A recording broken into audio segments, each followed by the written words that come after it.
বিসমিল্লাহির রহমানির রহিম। যে যেখান থেকে এই বার্তাটি শুনছেন সকলকে জানাচ্ছি আন্তরিক শুভেচ্ছা এবং অভিনন্দন। আমি যে বার্তাটি নিয়ে আপনাদের মাঝে উপস্থিত হয়েছি সেটি আপনার জীবনের অনেক অনেক অনেক বেশি কাজে লাগবে বলে আমি শতভাগ প্রত্যাশা করছি। তাহলে শুনে নেওয়া যাক সেই বার্তাটা কি। একই মাছে বিভিন্ন প্রভাব। একটি সাধারণ মাছের ওজন খুবই সামান্য, মাত্র কয়েক মিলিগ্রাম।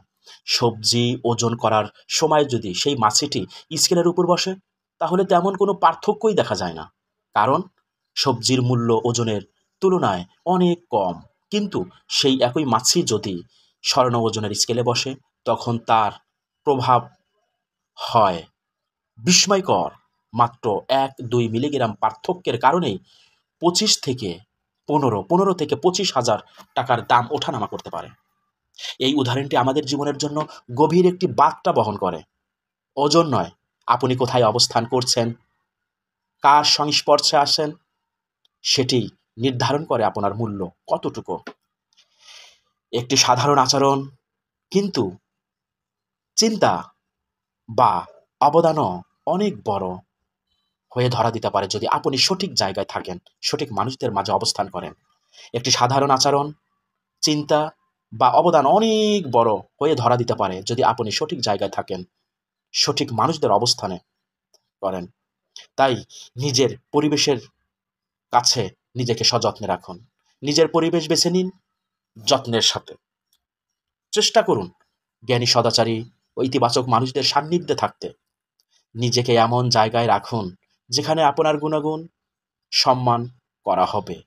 নিজেকে এমন জায়গায় রাখুন যেখানে আপনার গুণাগুণ এবং সম্মানকে সম্মান করা হবে।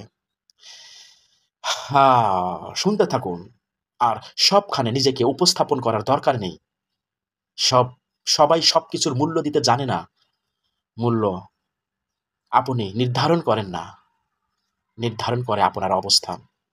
তাই নিজেকে মূল্যবান করতে চাইলে আগে নিজেকে উপযুক্ত জায়গায় নিয়ে যান। আপনি আবার একটু ভালোভাবে কথাটা শুনুন। সবখানে নিজেকে উপস্থাপন করার দরকার নেই। সবাই সবকিছুর মূল্য দিতে জানে না। মূল্য আপনি নির্ধারণ করেন না, নির্ধারণ করে আপনার অবস্থান। তাই নিজেকে মূল্যবান করতে চাইলে আগে নিজের উপযুক্ত জায়গা নিয়ে যান। নিজেকে উপযুক্ত জায়গায় নিয়ে যান। প্রিয় গাইস, দেখুন একজন মানুষ কিন্তু সম্মানিত নয়, সম্মানিত হলো তার আসনটা। একজন মেম্বার, একজন চেয়ারম্যান, একজন এমপি, মন্ত্রী, ইভেন কি প্রাইম মিনিস্টার, যখন ওই চেয়ারটাতে বসে তখন সে প্রাইম মিনিস্টার। যখন চেয়ার থেকে সরে যায় তখন তার কোনো দাম নেই। কেন দাম নেই? চেয়ারে বসা থাকা অবস্থায় তাকে সম্মান, ইজ্জত। চেয়ার থেকে উঠে গেলে তার দাম থাকে না। এতে করে পরিষ্কার প্রমাণ হয় মানুষ কখনো দামি নয়। মানুষ কোন অবস্থানে অবস্থান করছে, সেই অবস্থানটাই হলো সবচাইতে বেশি দামি। অতএব নিজেকে দামি করতে চাইলে সঠিক একটি জায়গায় নির্ধারণ করে অবস্থান করতে থাকুন। ধন্যবাদ সবাইকে।